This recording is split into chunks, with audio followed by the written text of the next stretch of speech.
Yo，大家好，我係 Maverick。今日咧又同大家講一個好多人都覺得呢個係冇乜所謂啊，覺得係唔重要嘅嘢。今日要講嘅係止損。其實咧，以先撇除晒所有技術觀念、所有 strategy，成個交易裏邊咧，由你 lock in trade 嗰一下開始咧。呢樣嘢應該要係你嘅最 priority，因為佢基本上你每一單都必須要有 stop loss， 佢係最重要嘅嘢嚟啊！冇其他比呢個更加重要。你識得再多嘅 strategy， 識得再多嘅任何嘅盤面分析又好，拉幾多條線都好，呢樣嘢一定係最重要。點解要止損？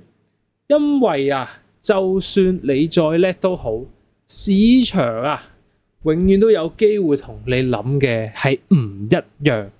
即係我嘅意思就係，就算依家有90% 係要向上走嘅機會，咁即係仲有10% 會有機會向下走啦。咁如果咁唔好彩，真係中咗嗰10%，咁點算？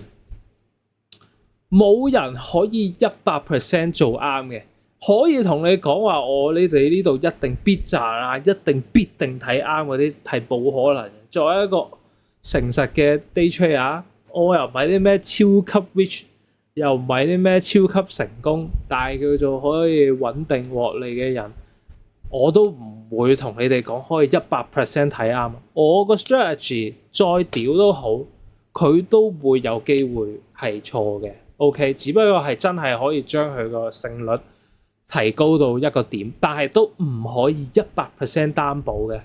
例如好啦，明明尤其是前嗰排打仗嘅時候特別多噶啦，就係無啦啦川普同呢個伊朗打緊交無啦啦就會話一句我哋今日依家唔係 friend 啦，繼續打跌到咁長，就突然間一句就話我哋而家做翻 friend 啦，我哋打完啦，我哋而家傾掂數啦，跟住又噴翻一支。前嗰排就係大量呢一啲用新聞面嚟拉嘅盤面啦。咁講真，當有機構介入、有消息面介入嘅呢啲盤面你有再多嘅 strategy 都唔夠我哋川普爸爸一句可以搞亂晒成個市場啦，係咪？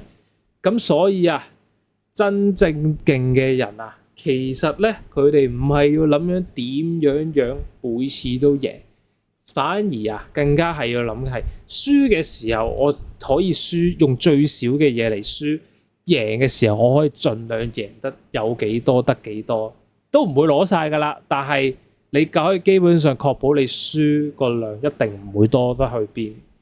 咁止損其實係啲咩嚟嘅咧？止損就係當價格去到某一個位置嘅時候，就會自動幫你離場噶啦，避免你嘅虧損繼續去擴大。呢句應該 OK 明嘅。咁我都係舉個例子俾你哋睇啦。例如，我喺呢度，因為而家睇到結果就知道佢再向下行啦，係咪先？好似呢個位置咁樣樣，你見到佢呢度以多頭嘅結構嚟講你見到佢走一個好靚嘅上回踩向上啦，係咪？咁你喺呢個低點喺呢個回踩點開咗張多喎，好啦，但係你發現，點解佢呢度突破失敗，然之後踩翻落嚟嘅？踩翻落嚟，你嘅 stop loss 守喺呢個例如前面嘅壓力位，或者去到呢度呢個 range 啦。你發現喂唔對路喎，點解一路都跌落嚟嘅？一路都跌喎。如果咧你個 stop loss 擺呢度咧，當價格嚟到呢度嘅時候，佢就會自動幫你出場噶啦，就係咁簡單。系統會自動幫你平倉，你嘅虧損就會俾控制住。至少就算佢就插一支落到去3萬都好，都唔關你事，因為你已經有呢個止損。咁冇止損到底係有幾恐怖咧？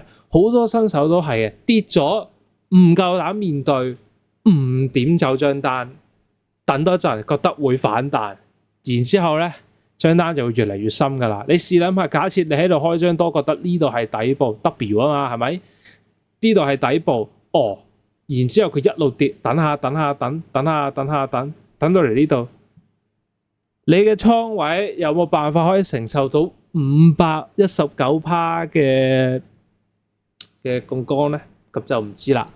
咁但係我哋作為 day trade 咧，拉槓桿呢啲後面都會講點樣拉槓桿嘅。但係咧正常嘅話咧，先唔好理個倉位承唔承受得到，係冇呢個必要去扛519%嘅。我本人開過咁多張 day trade 嘅單咧，至少都未有一張單扛單要多過200%， 100倍都未試過開多過200，即係扛單唔使扛多過200%嘅。因為真係冇可能可以做，你睇啱位置可能守50%、60%，最多100%，但係你真係唔會守到200以上。所以如果你嚟呢啲，你覺得等下先，咁你就一路扛，一路加倉，咁就冇意思啦。咁你就唔係 day trade 噶啦，其實。咁最後嘅結果就係咩咧？由小虧變大虧，然之後大虧變到爆倉，通常都係咁噶啦。呢個係一個 process 嚟嘅。真正嘅專業交易員咧，佢哋嘅思維第一件事係一定係唔係諗我要賺幾多錢，而係如果我錯咗，我會虧幾多，我最多虧幾多。呢個係風險管理。風險管理咧係做 trader 其中一樣你好緊要、必須要有嘅嘢嚟嘅。咁就千祈唔好去扛單，因為你係 day trade， 你唔係買現貨，你係 day trade 嚟嘅。OK， 千祈唔好有呢一個現貨嘅思維。